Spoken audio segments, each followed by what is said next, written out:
Good afternoon. One of my friends does a Friday live at 5 and I thought I'm having that. I'm going to steal it just for this moment in time, given that it's nearly 5 o'clock. Live at 5, here we go. So the other day I was talking about, what they call it? Self-limiting exercises, and we covered barefoot running. So your self-limiting exercises are exercises that are self-limiting. In other words, if you don't do them right, your body will quickly tell you, usually by way of discomfort and sheer misery, that you've not got your alignment right, your posture right, your coordination, your timing, all those kinds of things. So we were talking about self-limiting exercise, and I mentioned skipping. I'm here, this is not a garrote. This is my skipping rope. As you can tell, it's very thin, and I'm kind of fingering it because I've just realised some of the plastic coatings coming off the wire, which is very annoying because it's going to hurt more when it gets me. So yeah, self-limiting exercise, skipping, and then somebody in the group was asking about plyometric training. So plyometrics training involves jumping, and it can put an awful lot of stress on your tendons, joints and ligaments, that kind of thing. So I usually recommend that you have at least some kind of base strength training kind of background, so that your tissues are kind of at least used to some stress before you kind of add that thing in. If you're a running client of mine, you will already have a skipping rope. If you're a movement client, it kind of depends where you're up to, but self-limiting exercises, skipping is a jumping exercise that makes it plyometric, so it's a really good introduction to plyometrics training. And because it's self-limiting, you can't really overdo it, and if you don't do it right, you hit the rope. It's that simple. So you don't need anybody kind of sat there coaching you or telling you what to do. Makes it really useful. But it's also good from, this is going to sound weird, it's obviously a cardiovascular exercise, but it's good from a strength perspective. It's loading up your joints, your tendons, particularly obviously your Achilles and your calf muscles, Achilles tendon, your calf muscles. So it's going to make you more springy, and that's what you're after. If you're running, if you're anybody really, movement in general, you want to be as springy as possible. But definitely if you're a runner, the more elastic and springy you are, the more flight time you're going to get, the less impact, or certainly your body's going to be able to deal with the impact a lot better than if you're kind of like thudding around like a baby elephant. It helps with timing, coordination, your mind-body connection. It teaches your brain particularly how to talk to your feet faster, if you like, or talk to your legs faster. So it's kind of creating that neural pathway of your brain talking to your body. It naturally engages the core. And when I say naturally, what I mean by that is your core, so the muscles around your trunk, your pelvic floor, your diaphragm, all the muscles in between, they're supposed to switch on in advance of you actually doing anything. So they shouldn't really be under your conscious control all the time. So with something like skipping, because you're going to hit the rope if your alignment's not great, or your timing, your coordination, that kind of stuff's off, it keeps you very upright.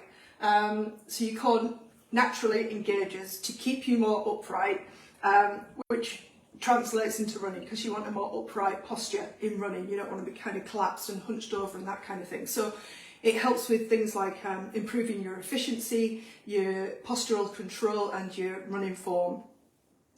Without sort of stating the obvious, it improves speed, agility, power, endurance, balance, and they're all relevant to running. And my favourite, particularly for women, for my female clients, is it improves bone density in the hip as well.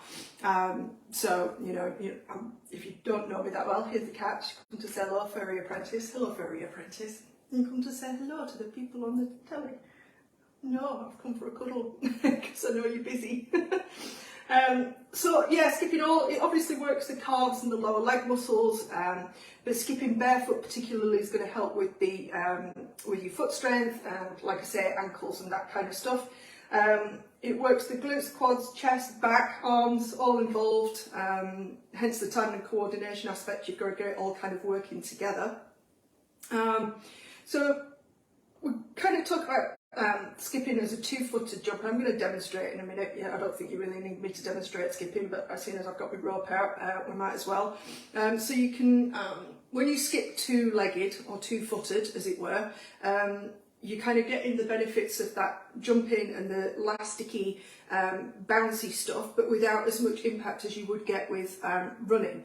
So it's a good way of kind of training all that elastic energy stuff in, and it's the benefits are relevant to running and walking, similar to sprinting, but without the sort of massive stress. When you've cracked doing it with 2 feet, you can progress on to single leg hops, which is even more relevant to running because you spend a lot of time kind of going from one leg to the other, that kind of thing. So we're heading into this strength challenge next week. It's going to start on Monday, and I was thinking about adding a side challenge to the 30-day strength challenge. So a side challenge of skipping. Like I say, it's just bloody brilliant for everything. More people should do it. And it's you know, they don't cost a lot of money, skipping ropes. So it's an easy thing to have about in the house. And I'm just going to work out now whether my ceilings are too low. I usually skip outside, so we'll see if my ceilings are too low for me to skip. Let's have a look. We'll either hit the cat or we'll hit the ceiling. One of the two. So this is more for my benefit than yours. Hitting the ceiling. Not so bad. So you can't actually see my feet. This is being trapped to while I'm skipping. So I'm hoping that you can tell that I'm landing on the balls of my feet and quite low, in the sense that, you know, the idea being that you want to be as efficient as possible. You don't want to be kind of landing heavily and staying on the floor. You want to be springy, bouncy, bouncy, bouncy, bouncy, as much as possible. My usual recommendation for a beginner's sort of skipping workout, particularly if you don't know whether you can skip or not, is to just set a timer for 3 minutes on your phone, whatever. Set a timer for 3 minutes, start skipping, get whatever you can do, get whatever you can do done in those 3 minutes, even if that's not a lot, and then come back to it the next day. Because if you can't do it, stating the obvious, you're going to hit the rope quite a lot. So you'll be kind of, you'll be heavier, you'll be landing more heavy because you're not going to be efficient at it. So don't go over the 3 minutes. Just set timer 3 minutes, do what you can, even if that's only 3, 4, 5 skips over that entire 3 minutes, just keep coming back to it. Don't push it, come back to it the following day and do another 3 minutes. And once you've mastered that, then you can start with, we'll add on like this next level workout. I've got a blog post about it, but we'll add it in as we go. So if you are doing the strength training and you fancy doing that as well, grab yourself a skipping rope. Doesn't need to be fancy, it can be even just be a washing line. You know, you don't need to buy anything particularly fancy. So that's skipping, and an introduction to plyometric exercises. Depending on how we all get on the strength challenge on well, the 30-day strength challenge starting on Monday, we might add in some plyometrics into the mix towards like the 3rd and 4th week. But we'll see how everybody gets on. Right, speak soon.